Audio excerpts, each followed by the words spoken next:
Hi అండి, నేను మీ Lata Lin basmati రైస్ని అయితే బాగా కడిగేసుకుని 1 అవర్ నానబెట్టేసుకోవాలి. ఈలోపు చికెన్ అయితే మ్యారినేట్ చేసేసుకుందాం. పసుపు, కారం, సాల్ట్, అల్లం వెల్లుల్లి పేస్ట్, చికెన్ మసాలా, పెరుగు వేసుకుని బాగా కలిపేసుకుని పక్కన పెట్టేసుకోవాలి. ఆన్ చేసి బిర్యానీ గిన్నె పెట్టుకుని నెయ్యి వేసుకున్నాను. ఇందులోకి బిర్యానీ సరుకులు వేసేసుకుని సన్నగా కట్ చేసుకున్న ఆనియన్స్, మిర్చి వేసుకుని ఫ్రై చేసుకోవాలి.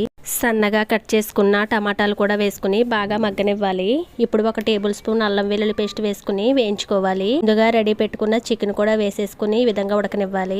కడిగిన కొత్తిమీర, పుదీనా కూడా వేసుకుని కలిపేసుకోవాలి. వేరొక కడాయిలోకి వాటర్ వేసుకుని బిర్యానీ సరుకులు, అల్లం వెల్లుల్లి పేస్టు, ఇంకా నిమ్మరసం కూడా వేసుకుని కొత్తిమీర, పుదీనా వేసుకుని మరిగించుకోవాలి.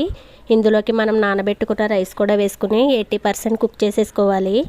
ఉడికిన రైస్ మొత్తాన్ని చికెన్ పైన స్ప్రెడ్ చేసుకుని వీడియోలో చూపిస్తున్నట్టు అన్నీ వేసేసుకుని 10 మినిట్స్ దమ్ చేసుకోవాలి. Like and subscribe.